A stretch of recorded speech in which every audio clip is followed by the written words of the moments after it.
聽好多人講話同前輩合作，即係會有壓力啦。咁但係譚哥就好好，一知道 confirm 咗我飾演之後咧，佢就已經約我出去一個好 chill 嘅一個club 度啊，即係唔係夜晚嗰啲 club，我知即係嗰啲艇會嗰啲 club，跟住之後就去嗰度飲咖啡，望住個海，咁 chill 嘅，好 chill 啊！喺度傾下點樣入行，跟住我又問翻佢點入行，跟住之後又傾下大家而家屋企狀況，基本上都冇乜講套戲。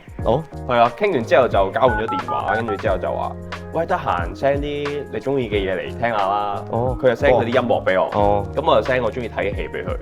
跟住就每日都喺度傾下偈咯。跟住就好似慢慢培養咗個唔似父子，係似朋友嘅關係。然之後到埋位嘅時候就好熟悉啦，嗰啲默契好自然有。好多時候唔使點講嘅，一個眼神就夠啦。個動作我都知佢諗乜。